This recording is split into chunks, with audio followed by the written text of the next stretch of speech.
शिवसेना पक्ष आणि चिन्ह प्रकरणी सुप्रीम कोर्टात युक्तिवाद करताना ठाकरे गटाचे वकील कपिल सिब्बल यांनी निवडणूक आयोगाच्या भूमिकेवर गंभीर सवाल उपस्थित केले।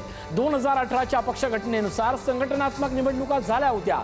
शिंदे गटानेही त्याच घटनेनुसार पद स्वीकारली होती। मग अचानक 1999च्या पक्ष घटनेचा आधार का घेतला, असा सवाल आज सिब्बलांनी उपस्थित केलाय। पक्षाची घटना लोकशाही विरोधी ठरवण्याचा अधिकार आयोगाला नाही, तसंच आमदारांचं संख्याबळ म्हणजे पक्षाचं बहुमत नाही, असा युक्तिवाद त्यांनी केला।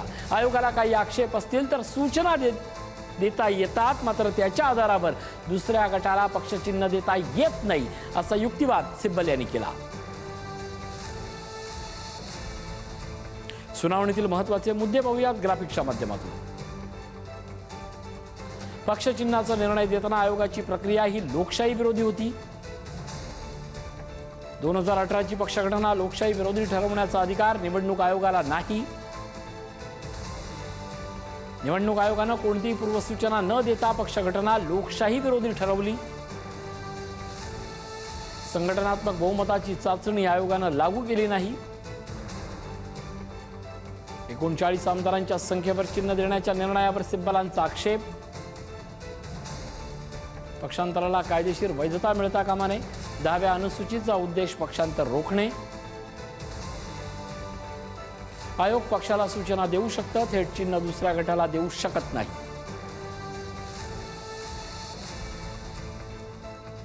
पक्ष घटना लोकशाही विरोधी वाटत असेल तर पक्षाची नोंदणी रद्द होऊ शकते। लोकशाही आणि रूल ऑफ लॉच्या रक्षणाची जबाबदारी आता न्यायालयावर आहे। दरम्यान या सगळ्यावर काही प्रतिक्रियाही समोर येत आहेत। निवडणूक आयोगाने शिवसेनेबाबत पक्षपाती निर्णय घेतले, असा थेट आरोप राऊत यांनी केलाय। तर निवडणूक आयोगाने देशाच्या संविधानावर हात ठेवून भ्रष्टाचार केलाय। निवडणूक आयोगाचा निर्णय आधीच ठरला होता, हे षडयंत्र रचलं गेलं।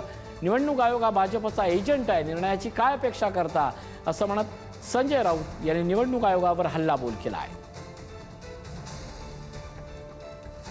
चुनाव आयोग को कोई अधिकार नहीं है।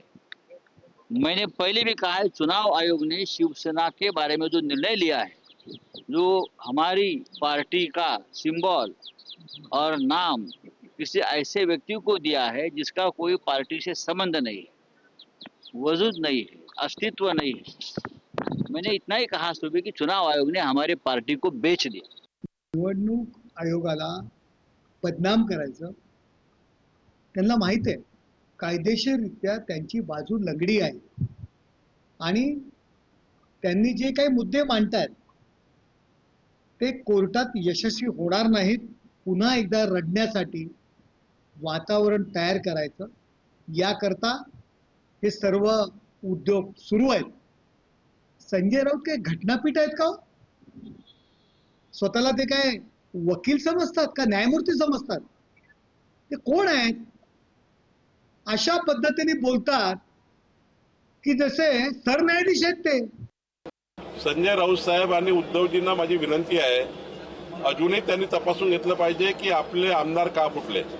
ते जर याच भ्रमात असतील की 5000 कोटी 4000 कोटी, जर त्यांनी आपल्या आत्मपरीक्षण करून चुका दुरुस्त केल्या नाही तर अजून काय त्यांच्याकडे किती लोक जातील मला माहिती नाही। त्यांनी उलट हे आत्मपरीक्षण केलं पाहिजे, मला सोडून का गेले।